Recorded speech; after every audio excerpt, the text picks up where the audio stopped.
Oh, surprise, surprise! What we have here. So, napanood nyo naman yung video ko about sa staccato, no? So, ito na yung sinend nilang bago sa akin. And, dinoble check na daw nila to. So, tignan natin siya, no?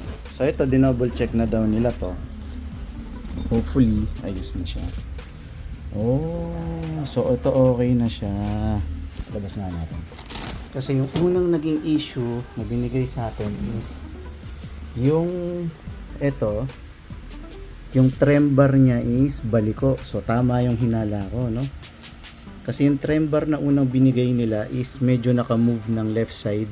So yung mga string is hindi siya nakatutok sa hindi siya nakatutok sa sa dito sa pole. And yung dito sa side halos malaglag na dito, no? Yung string is naka-move pa left side, no? Hinihila siya. So galing to ng mismong factory. Isa warehouse pala nila. And let's see.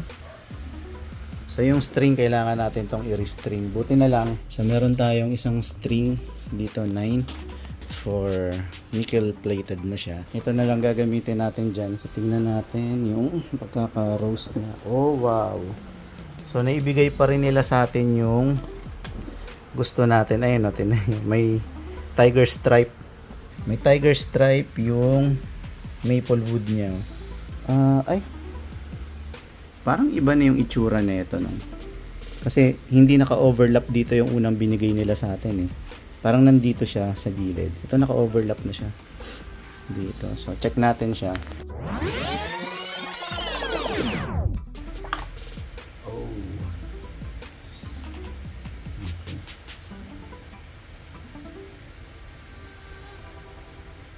Hindi lang talaga ako fan ng pagkaka-wires nila, no? Masyadong mahahaba yung mga wires. And kasi kaya gumugulo siya, masyadong mahaba yung wirings nila. Pero same, this is shielded, no? Shielded na rin siya. And yeah. Iba lang yung cut nito, no? Iba dun sa una natin. Ito yung video niya. So iba siya. Anyway, testing muna natin to lahat overall. And silipin din natin yung trem block. Okay, shielded din to, tong loob, no? May shield paint siya. Maganda talaga yung trem na ginamit nila. I-restring din kasi natin siya, kaya kailangan pagtanggalin yung likod niya kasi doon yung kinakabit yung string. Dito siya pinapasok sa ilalim. Hindi ko alam kung sinetap talaga nila. Sabi nila sinetap daw nila, but I doubt. Ito medyo masikip siya kasi yung unang binigay nila sa akin, loose to. So yun lang, i-restring muna natin siya, no? So Sir Adrian, yung may-ari nung Clifton, thank you na pinalitan nyo siya kagad. And sila na gumastos ng shipping kasi aminado naman si Sir Adrian na nagkamali sila. Hindi ko lang alam kung i-charge niya yun sa tao niya, no? Kasi yung binigay nila sa akin is sobrang defective talaga kasi major issue yan kapag yung trem block is mali ang pagkakalagay, no? And yung trem block nila is 3mm nakaurong sa ganito. Kaya yung mga string is nakaganyan talaga yung string, oh. So at least ito okay na to. I-restring lang natin to, adjust natin yung truss rod. So yun, nag-decide daw ang ipalutir kasi yung staccato natin. So ayun siya, staccato natin. Nag-decide daw ipalutir siya kasi may mga setup na hindi ko siya kayang gawin, kulang tayo ng gamit. And then nalayuan kasi ako kay Mook Station and kailangan ko may gagawa kagad. Kay Mook tamba kasi si Mook Station. And naghanap ako malapit dito. May nakita ako sobrang lapit lang dito. Ito.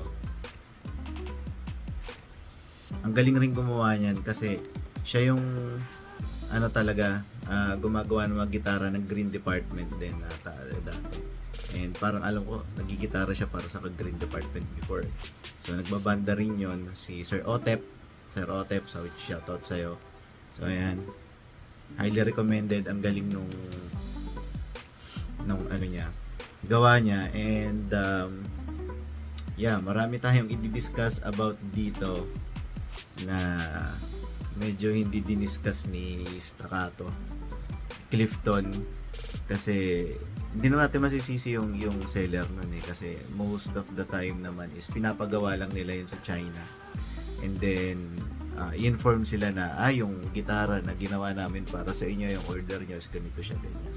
So dumating siya dito, ang dami niyang issue, and then ayun, dinala na natin siya sa EMH, no, sa luthier, and ang ganda nung gawa niya. Tapos na yan, ang ganda nung gawa niya, and marami siyang na-discover dyan sa ano na yan. I-discuss natin yan soon, kasi hindi ko akalain na ganun siya, no. Don't get me wrong, no, I'm still going to buy sa Clifton, no, kasi yan, Enya yan, no, yan Enya yan, doon ko yan binili, and then may gitara pa ako sa kanila before na Bigsby Telecaster, that's 7,000 yata yun. So support talaga ako sa local brands as much as possible, and maganda naman yung gitara overall. Marami nga lang kayong makikita and mapapansin along the way pagka siniset up yung gitara. So anyway, discuss na lang natin yung iba na yun sa susunod, no? Sa ngayon, peace out muna tayo mga chong.